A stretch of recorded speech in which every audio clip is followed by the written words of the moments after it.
This episode of the CUInsight Experience is brought to you by Elan Credit Card. Elan partners with more than 250 credit unions to provide an outsourced credit card program. Welcome to episode 142 of the show. I am Randy Smith, one of the co-founders of CUInsight.com, and this show is all about taking a deep dive with the leaders inside and outside of the credit union movement who help make it so great.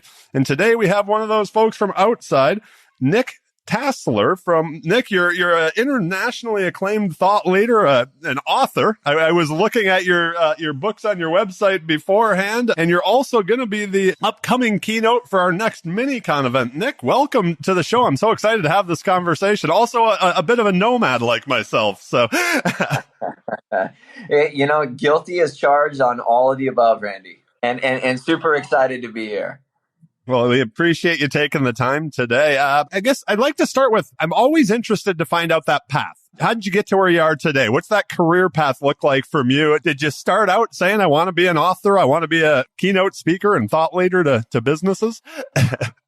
Well, let's see. So where to begin? So when I was a boy, I won't go back that far, right? But I've always been fascinated with psychology and business and the way that groups of people and organizations work together and function. And, as a side note, I've always liked to write. And so I feel very fortunate that the way that I'd like to say it was all a well-scripted plan. But the reality is, I think if we're all honest, nobody's followed a well-scripted plan, right? It's a matter of we have this vision, we have this idea of who we think we are and who we want to be and where we want to go. And then it's a matter of seizing opportunities and taking chances. And that was really the case for me. So did you start in corporate America or academics, or was it always, kind of this direction, writing? And I did, and it's always been like a foot in two worlds. Like, for example, when I graduated from college, my two choices were I was either going to go into management consulting, and if I got a job at the places I wanted to get a job at, I would do that. And if I didn't, then I was going to go to graduate school, right? And I would be in the academic route. And fortunately or unfortunately, depending on how you want to look at it, I did get one of those jobs. And so I went into management consulting, and which was nice, and it gave me some good grounded business, real world experience.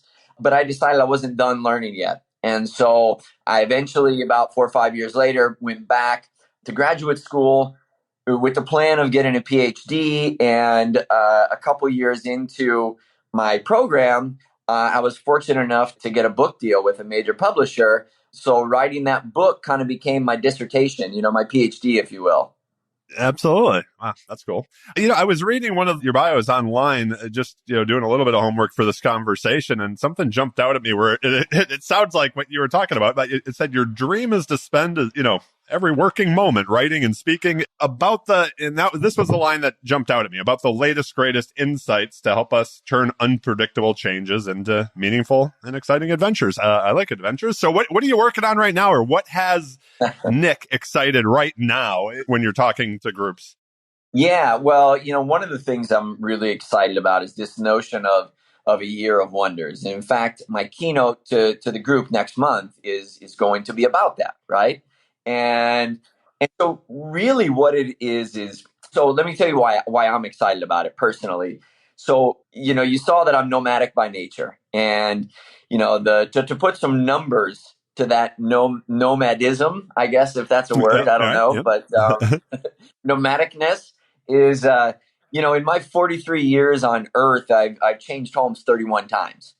And Awesome. My family moved 11 times before I graduated from high school. And then I just picked up the torch and just kept on going, right? It's like I'm one of 4 kids, and my 2 brothers and my sister, all 4 of us were born in different places and graduated from different high schools. So do they all move around also, or do they just stick, what I mean? More or less. I think maybe I still have the record. But they're not too far behind, And, you contrast it to, say, my wife, her parents still live in the house that they built 2 years before she was born in 1971. And they will, Right. they Yeah. will die Yeah. there, Yeah. So like we come from different worlds, right? And I've turned her to the dark side. And so she's made all these moves with me, right? But what I love about it, right, is get back to your question of, what has me excited. And it's this idea of a year of wonders. And this is something I discovered when the pandemic first started, is that, Isaac Newton, I read this article about how during his own quarantine, his pandemic experience during an outbreak of the bubonic plague was like the most creative period of his life. This 12 to 18 months. So I put on my researcher hat and I dug more into that idea. And it turns out that's not really a coincidence. Like, our brains are wired to respond to confusing, disorienting, sometimes even scary circumstances with this little used creativity. Like, we all have some creativity, but there's parts of our brain that kind of lie dormant until they're called upon, until they see the bat signal up in the sky. And in many cases, it's a crisis, it's a tragedy, it's a crazy turn of events that will activate that, right? And it produces this year of wonders. Now, so being someone who's I've spent, my entire career, a couple decades as an organizational psychologist, studying the link between change and growth and unexpected changes and personal and organizational growth, I found this idea totally fascinating. Yeah, I can imagine. Yeah, yeah. So that's what I'm excited about. I love it. I can't wait to hear your keynote. Something else I saw on the website was you talk in one of your books, I believe, maybe in a couple of them, about being someone who is highly adaptive. So I kind of had a couple, different questions on that. Number one, does it go into what has you excited right now still, right? Like, to be adaptive in those times of change, right? But then I was also wondering, many of the listeners of the show are CEOs of credit unions. So it's not only do they have to be highly adaptive, I would think, to be successful, but do organizations also have to be highly adaptive to be successful in this day and age we live in, where things change very quickly, right? So. Yeah. I mean, at this point, I would say it's so true. It's almost cliche to say you have to be adaptable, right? I'm obviously not the first person to say that. The organization needs to be adaptable, it needs to be agile, right? That's the big buzzword. And I think, it's interesting when I look at the kinds of adaptations that have been made in organizations over the past couple of years.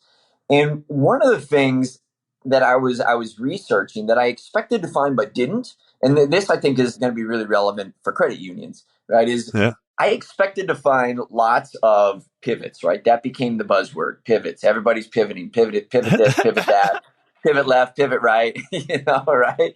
And to the point where that became a cliche. So I expected to find all these crazy, we used to do X and now we're doing Y, and we used to go left and now we're going right, and up and down and north and south and whatever. And really what I found through all my it was just sort of it was one of those journeys where it was disappointing in the beginning because I was not finding what I was expecting to find. And then it was like I had the insight, well, wait a second, maybe there's another trend here. There's another lesson that we're supposed to be learning. And really, when I looked at it from this new lens, is there's another story being told here, that the pandemic did have a profound effect on organizations. But what it did, rather than them pivoting so much, it's more like they penetrated deep into their core. Like, they got back to the deepest parts of their identity. And so in some cases, it just meant we've had these core values that have been nice placards, things that we hang up on the wall, and every now and we post them on our website. But it's like, now we are living them. They are our anchor in the middle of this storm. And what it's done is it's allowed these organizations to adapt and transform and innovate, but they're innovating from their core identity. They've rediscovered who they really are, not cast it out. I wonder if is there any slipping back as everything opened back up, right? It'd be interesting to see down the road if we all maybe like in that survival mode, we kind of became uber focused on like what we are at the core. Like you're saying, do we over time get a little bit lazier about that and start, spreading our wings a little more or something? Yeah, well, I think lazy or experimental, is Yeah. 6 in one, half a dozen in the other, right? So it's like Yeah. at some point we all have to keep trying like testing the boundaries, right? Maybe that's the best way to put it. So like, if we get too stagnant on doing things the way that we've always done them, we're going to get into trouble. At the same time, it's like what we have is worth preserving, and who we are as organizations, it matters. It matters to, in your case, it matters to your members. It matters to your shareholders. But does that mean that we don't have to evolve our technology, or we don't have to evolve the way that we serve them? No, of course, you have to keep making those evolutions, seeing what's the better way to be who we are in this environment, and 6 months from now in this environment. And it's like, as human beings, we never stop growing. We never stop evolving, and the organizations should be the same. This may be a dumb question, but like you've mentioned, you've been doing this and researching it and working in this for a couple decades now. Has the pace of change and the need to evolve quicker sped up over the past 2 decades? Well, it's certainly sped up over the last 2 years. Right. Yeah. Right. So I think the pace of change was all the rage as early as the 90s, right? That it was, prime example, the magazine Fast Company started in the 90s because of the rate of change. Like the companies had to be fast. So that part is not so much new, and has the actual pace. Well, I think it's varied by industry. Depending on which industry you're in, the pace has changed. But certainly, I think over the last couple of years, and you can speak more intelligently than me about whether you think the credit union pace of change has gotten faster. I would imagine, once again, it was certainly gotten faster over the last 2 years. Since 2000, from 2000 to 2020, I don't know. What do you think? You were 100% right in the past 2 years, that pace of change is there. But I think it was happening beforehand also with fintech and outside traditional financial service players coming in, like Apple and Google and, PayPal and all those. So yeah, no, it's, that to me is interesting. It's a question that I've asked often on the podcast to, CEOs of credit unions. I'd kind of like to pick your brain on this one too. And you mentioned it, is like that traditionally financial services across the board has been very much, and I'm doing the air quotes, that's the way we've always done it. And we've seen that change over the past few years. How do we, as individuals, but also as organizations, get out of that mindset? And maybe even from like more of a leadership standpoint, that idea of like, if you're the CEO, you're on the senior leadership team, making sure that your team isn't like, well, no, that's how we do it. That's our way of doing it, right? Yeah. I mean, look, it's the million, maybe $billion question, depending on the size of your organization, right? And so how do we do it? And I don't know if there's a silver bullet necessarily, but I think there's a couple things that you can do as leaders. One, the psychology of the leadership trickles to the rest of the organization. So one thing is, you can show up, and if you act either scared of what's happening or complacent and like sort of blasé about the fact that the world is changing, that will likely trickle down to the leader. So number one, the first thing you can do is get your own head in the right place and really do some reflection on, how do I want to be showing up? And I talked to this group, the FedEx, this morning, and I told this story about my kids, and like how I wanted to make this point to them. I wanted to show them during the pandemic that we were thinking about that I was going to have to move because, we're in Puerto Rico, and Puerto Rico was on this huge shutdown. I couldn't get cameras. I couldn't get microphones, tripods. Everything I do turned virtual, right? But I wanted to send them a message that when things around us change and the way that we've always done things requires a little bit of an update or an upgrade, we don't just throw our hands up and quit, like we double down on our innate adaptive potential, and we keep looking for new solutions. We keep testing, we keep experimenting, we keep trying new things. But ultimately, my point was, I can tell them that until I'm blue in the face. They are going to take their cues from what I do, not what I say, from my tone, not from my words, right? So I would say that's that's one starter. So then that leads into the next obvious question is like, how do we as leaders get in the right frame of mind so that we are exhibiting the right behaviors? And there's lots of things we can do. One of the things that's one of my favorite ways, it's sort of a new idea in the last 10 or 15 years in terms of like academic psychology, is there's a notion called psychological distancing. And essentially what that means is like, one great way to apply it is to just ask yourself in 10 years from now, and to think about that. Okay, I'm 43 years old right now. In 10 years, I'm going to be 53. My kids are going to be 17, 20. I forget how old they are. There's too many of them to keep track of, but they're going to be older, right? And so you think about, now put yourself in that place. When I look back on this moment in time, on this season, how do I want to remember responding to what's happening right now? Right? Do I want to remember burying my head in the sand? Do I want to remember stepping up and saying, no matter what the world throws at me, I am adaptable, and so are you, and so are we.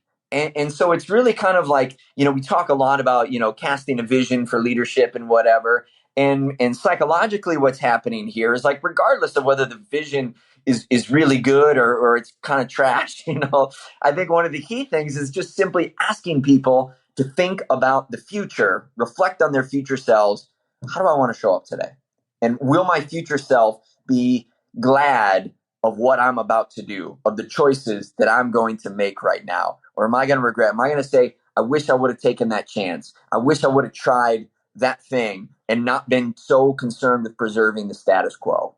I like that. Let me ask you this. You work with a lot of different organizations. What makes a good leader, a good CEO? Are there traits that you see kind of coming to the top over and over?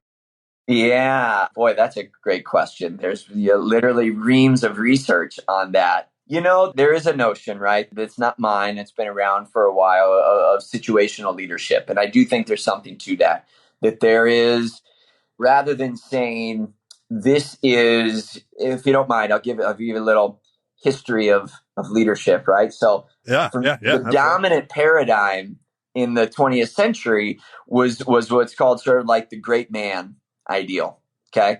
Which you can see you can already tell by its title, The Great Man, that this is like a historical, right?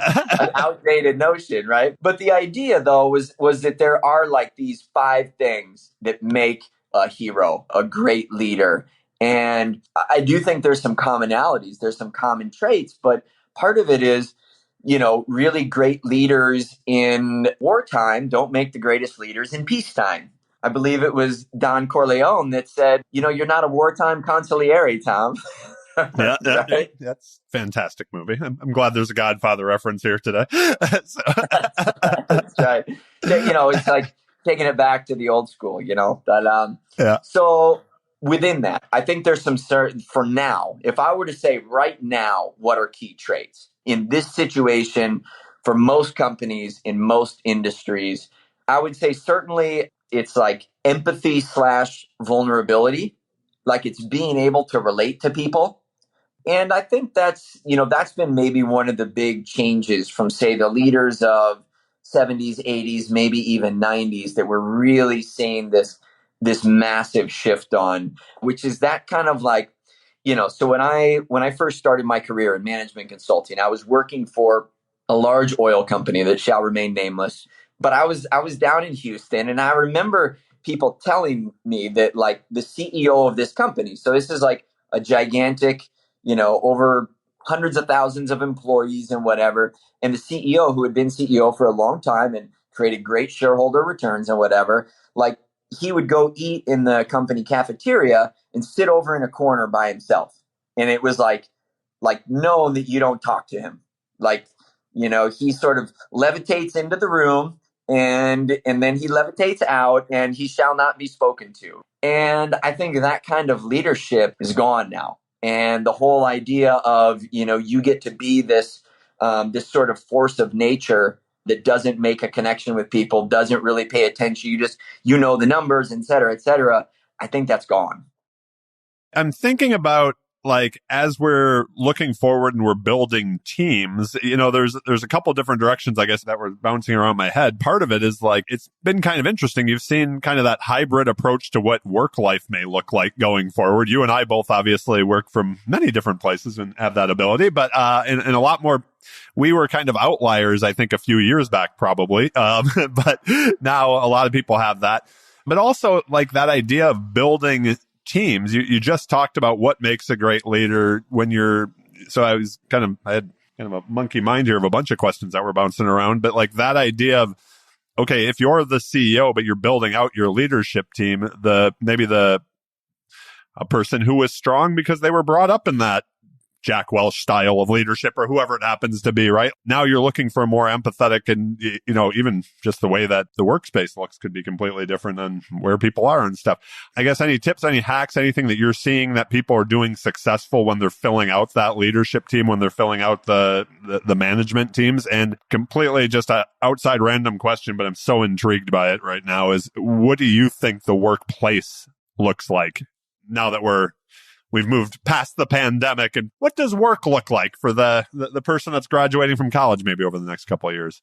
Yeah, well, those are two good questions. And, the first one, I think companies are good leadership teams. They're now paying maybe more attention than ever to not just the resume, but the culture fit, for all the reasons we were talking about. And how they're doing that, I mean, that can take a lot of different forms, but it's like they're getting to know them as people, not just you check all these boxes of you've got the right, you went to this school, you majored in this, you have this background, et cetera, et cetera. And of course, those things matter. And maybe that's like how you get down to your last three candidates. But from there, it's really, it's the culture fit. Like, are they going to damage this sort of fragile family? Even if you're not like that intimate of a team, it's still, in some ways, there is a family dynamic on every team. And are they going to support that, or are they going to hurt that? Right. And in some cases, of course, maybe the family dynamic is a little toxic, and maybe you want this person in precisely because they're going to bring a new element to the family dynamic. But it's still like, it's asking the question of how are they going to fit personality wise and attitude wise into this culture, and is that what we want for this member of the team, in addition to what they bring to the table with their professional experience? So that would be my one thing to think about there. Place. This is a really interesting question, and I think we're just scratching the surface of where this is all going to end up. I think most leaders don't even know. Like, everybody's really just kind of like, I'll give you a prime example. My wife's sister-in-law works for a large bank, and they had determined last summer that come September, so September of 2021, everybody's back in the office. And they were talking about like corporate staff now, right? And that meant like going to downtown in the middle of the city. And, there was a lot of people that were just like, no, I'm not, I'm not, I'm not going back, and so basically they got a lot of pushback. And so they had made a decision that they then had to backtrack and say, okay, maybe not. Now we're going to make it optional. And so this notion of place, I don't think we know where it's going to land yet. My prediction, based on, in my personal professional opinion, I think what we're going to see is it's going to go back to this culture question. And we're going to see some organizations that say we are a in-person, hands-on, person-to-person, like sharing proximity culture.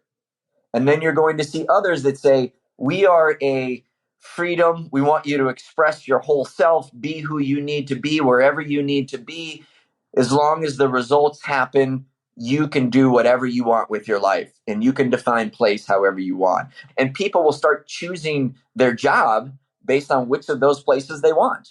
what fits in. So I want to be respectful of your time, but we're coming up on a half hour now, and it wouldn't be the CUInsight experience without a few rapid fire questions at the end to have a little fun here. So I'll throw the questions out fast, but take as much time as you want to answer them. I just started asking this question recently, and it's probably just because I like being amazed. But when was the last time, either personally or professionally, something amazed you?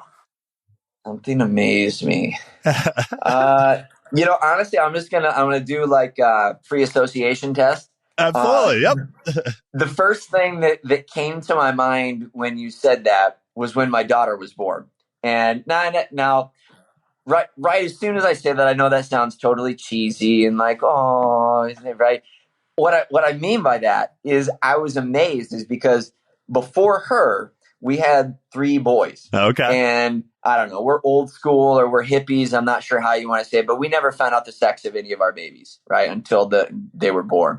And so at that point, my wife and I were both convinced we have boys. That's just have boys. That's what we do. It's not necessarily what we choose, but that's apparently all we do. Like all I can produce is a Y chromosome, And so when my daughter was born and I'm there and she comes out and I'm like, there's something wrong with this one. This one's she's different. missing something, right? Right. And amazing. So that was the last time I was amazed. Like, oh my gosh, this is like real. I have a daughter. But anyway. I love it. That's a great answer. So I'll make the assumption. I assume you travel quite a bit too for your job. And many of the people that listen to this show, obviously, as CEOs and leaders, have, let's just say, invested a lot into their career. Sometimes that can, at the detriment of, let's say, the personal relationships. You mentioned your wife and your kids. Any hacks that you've picked up along the way to try to stay away from that work-life balance, but to create that balance and still make sure that dad and husband are there too? Yeah, that's a great one. I could like talk your ear off for another hour about this one. So I think for me, it's physical boundaries, which is hard when you mostly work from home. But I have certain places in my house that like I never bring my laptop. Like I never bring my laptop into the family room. I just don't work there ever, ever, ever. Not even like, I got a couple emails I want to send. It's like there are certain zones that are work zones and personal zones. And so on a daily basis, that's probably a big thing. That's a big one that I've had to learn over, the hard way because taking some bumps and bruises. But, eventually, like many of you listening right now, and probably like you too, Randy, is you got to where you are because you're driven and you're ambitious. I don't mean like ambitious in like a negative way, but you're disciplined and you're driven. And these are all really good traits that allowed you to be successful. But then you have a family, right? This is the point of your question is how do you separate that? And I think that's it. So I have safe zones in my house. I have safe zones on my calendar. Certain times when, no matter what, work is not going to happen at this time. I do that myself. So let me ask you this. What's the greatest album of all time? That one you can listen to from front to back. Album? What album? Playlist? Whatever. What is an album? I don't. That sounds like the great man theory of leadership, right? All right. Yeah. Absolutely. Right. Yeah. When was the last time we bought one? Yeah. So if we're talking about now, it's playlists. Yeah. Absolutely. But if I had to pick like an album, okay. I'm going to merge the questions here. My favorite playlist, which at one time was an album, was Monster Ballads. So this is all the 80s glam rock. Yeah, that's fantastic. So first of all, is there your books? We will link to your books. You've done a lot of research. Is there that book that you think everybody should read or that you've gifted people over the years that maybe you didn't write? So let's see. Then a book that I've given away, the one that I love, that I've actually had my kids, well, I didn't have them read it, but we listened to it in the car, is Grit by Angela Duckworth. I don't know if you've heard of that book. Yeah, absolutely. Yeah. Yeah, that's one of my favorites. That's one of those that like I will listen to once a year. That is a good one. When you hear the word success, who's the first person that comes to mind and why? Warren Buffett. Okay. And the reason why is, I mean, obviously, right. So he's uber wealthy. But I think he's like respectably wealthy, and that's what I think is like. So he's respectably wealthy in that he understands his place. He's not like the born on third base and thinks he hit a triple. Yeah, right. He understands that the world for wealthy people is different than it is for people that aren't wealthy, and I'd love to like clone him and have more of those. And I'd say the other reason why Warren Buffett is because, he's from Omaha, Nebraska. I'm from Iowa originally. Ah, and I'm okay. There you go. Yep. I'm this Midwestern guy. And so I think it's really cool that he's like able to dominate Wall Street from Omaha. There's just something really cool about that. I just in the past couple of weeks watched a documentary that he actually participated in, which was like the Becoming Warren Buffett or something like that. But it was interviews with him and stuff too, and it was fascinating. It really was. Well, that is all the time we have today. Any final thoughts you'd like to share or asks of our audience? Like I said, we will link to absolutely everything in the show notes, including all your books. So hopefully people go out and buy them.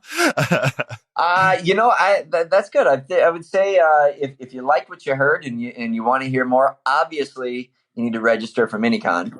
Yeah. And beyond that, connect with me on LinkedIn. That'd be the one thing I'd say.